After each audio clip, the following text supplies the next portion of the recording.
અરે ખરેખર હસવાની વાત નથી છે. અને સાલી આયરની તો જુઓ કે ગુજરાતમાં સૌથી પહેલી દારૂબંધી હટી એ શહેરનું નામ ગાંધીનગર. અને આ દારૂબંધીની એટલી વ્યાપક અસર છે ગુજરાતના જનજીવન ઉપર કે તમે તમારા મિત્રને ફોન કરીને પૂછો ને કે પડ્યું છે તો એ સમજી જ જાય તમે શેના માટે પૂછો છો.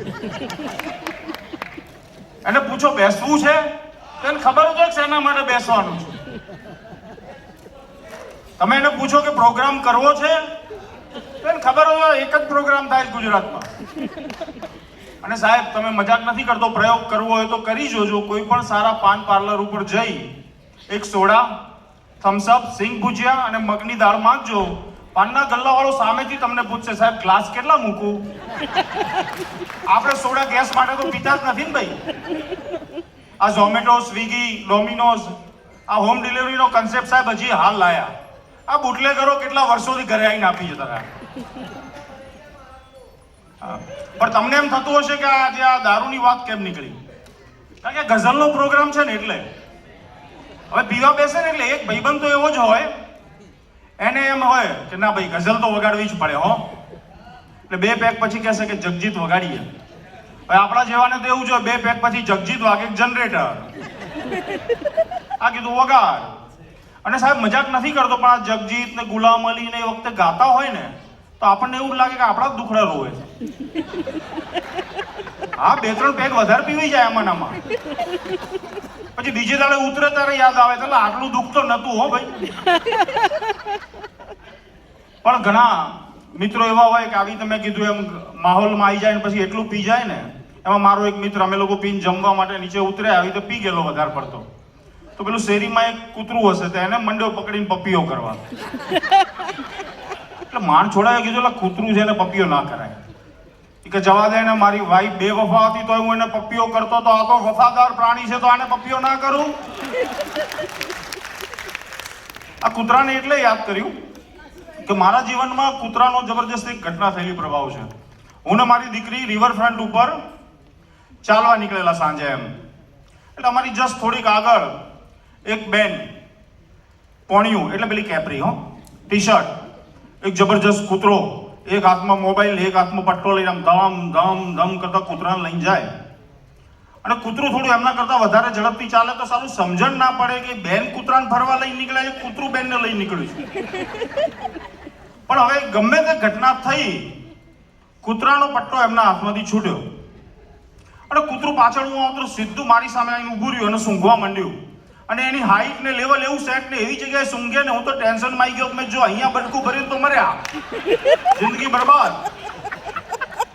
અને હું જાણે ગુલાબનું ફૂલ હોય મને ચારે બાજુ ફરીને સૂંઘી લીધું બોલો.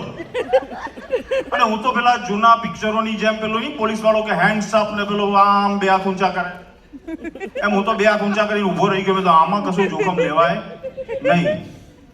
હવે બેન આયા પાછા આમ કરતા કરતા ને એને નો Simba no it's dirty please come આમ કરતા કરતા કૂતરાને લઈ લીધું એમ. એટલે મેં તો હાશ.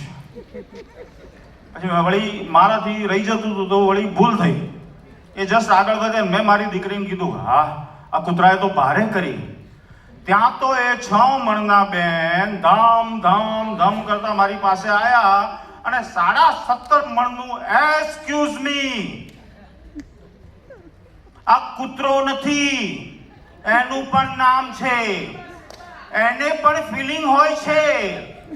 તો મેડમ ફિલિંગ તો સમોસામાં હોય છે બટાકાની, તો એને શું સમોસા લાલ કહું, સમોસા કુમાર કહું? શું એને પૂછું કે હે સમોસા કુમાર તમને આરોગી શકું? હવે એને ગમે તે થયું હોય મને કે you nonsense, go to the hell. એ બેન તો ગયા. પણ હવે એ જિંદગીમાં મને જબરજસ્ત પ્રભાવ પડ્યો. પાછી મારી દીકરીએ કહે કે પપ્પા એવું નહીં, કૂતરું વફાદાર પ્રાણી હોય, આપણે એને પ્રેમ કરાય ને આ બધા આપણે પણ સામાજિક પ્રાણી, એને નિબંધમાં આવતું હશે. તો મેં નક્કી કર્યું ચલો ને આપણે કૂતરાને પ્રેમ કરીએ. તો મેં ઘરેથી વળી રોજ રોટલી દૂધ લઈને કૂતરાને આપવાનું શરૂ કર્યું.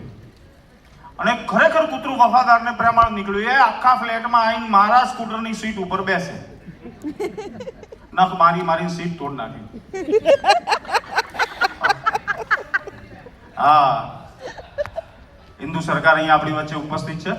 તો હવે સીટ ઉપર બેસે એનો વાંધો નહીં, હવે આપણે જવા દીધું ચલો ભાઈ કૂતરું પ્રેમાળ પ્રાણી છે. હવે પછી શું થાય કે એ સીટ ઉપર પછી રોજ કૂતરું બેસે, પછી એ કૂતરાને હું હટાવું, પછી હું બેસું, પછી હું ક્યાંક જઉં. હવે શરૂઆતમાં એવી ઘટના થવા માંડી કે હું ક્યાંક જઉં ને આવી રીતે, એટલે મારી પાછળ કૂતરાઓ અચાનક આવે ને મારો પછવાડા પાછળ આવીને સૂંઘે. થોડા ટાઈમ ખબર પડી કે પેલી સીટ ઉપર જે કૂતરાની ગંધ રહી જતી હતી એ મારી પેન્ટ ઉપર રહી જાય છે, અને બીજા કૂતરા એ ગંધ સૂંઘી મારી પાછળ આવે. હું તો કેટલા દિવસથી ટેન્શનમાં ભરું છું કે કોઈ એકાદ કૂતરું મારું પછવાડું ના ખેંચી લે. પણ ખરેખર આવું થાય, કૂતરાની વાત નીકળે એટલે આ ટેન્શનમાં આવી જાય, મને આ ટેન્શન થાય. પણ પછી મેં આ આઈડિયા મારી વાઈફને કીધો. મેં તો આ મારી સમસ્યા આવી છે, આનું શું કરવું? એટલે મારી વાઈફ કે કઈ વાંધો નહીં, પાછળ પરફ્યુમ લગાવી ફર.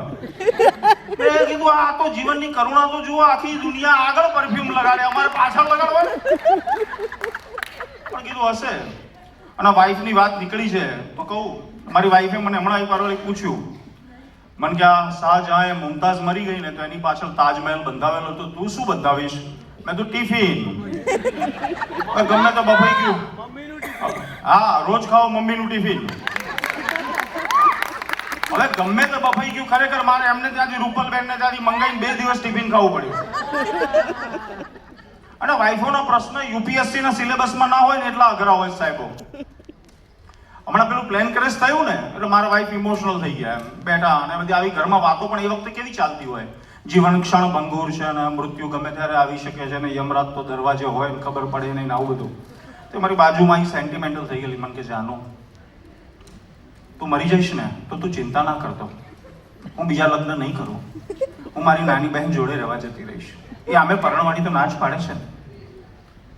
એટલે ત્યાં સુધી બરાબર હતું. પછી રહી જતું હતું, મને પૂછ્યું, મને કે એ બધું ઠીક, પણ જો હું મરી જાઉં તો શું કરીશ? મેં તો મને તારા વિચારો માટે માન છે, તારા નિર્ણયો હંમેશા અસરકારક રહ્યા છે, એટલે હું પણ તારા નિર્ણયને જ માન આપીશ. હું તારી નાની બેન જોડે રહેવા જતો રહીશ. હવે એ ક્યાં પરણવાની આ પાડે છે? એટલે હાલા ડખા પડી જાય.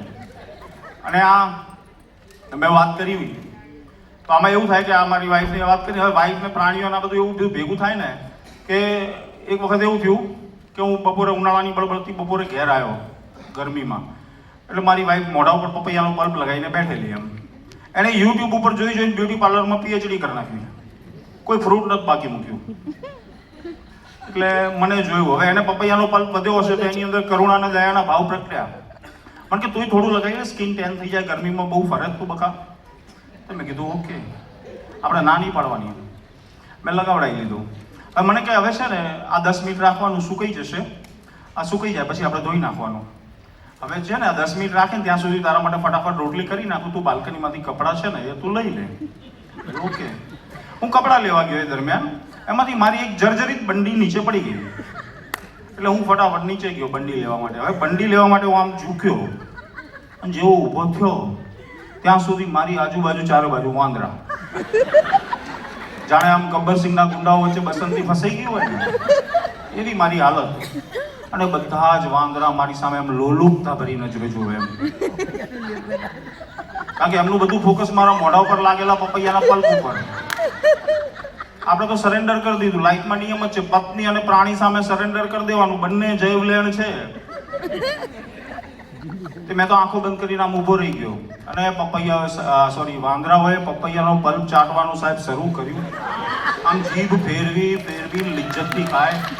મારા હોઠને આજુબાજુ લગાવેલું મારી વાઈફે, વાંદરાની લીપ કિસ થઈ ગઈ. બોલો, રઝિયા ફસ ગઈ ગુંડો મેં. પછી પેલા જુલા હિન્દી પિક્ચરોનો ડાયલોગ નથી, મારી તો એવી હાલત બધું આમ સફાચટ થઈ ગયું પછી કે મેં લૂટ ગયા, બરબાદ હો ગયા, કઈ મુંહ દિખાને કે લાયક નહીં રહ્યા. અને પછી પેલી બંડી લઈને ઉપર પહોંચી ગયો સાહેબો. આવી હાલત થાય. Thank you so much. You are such a lovely audience. Love you all. Thank you so much.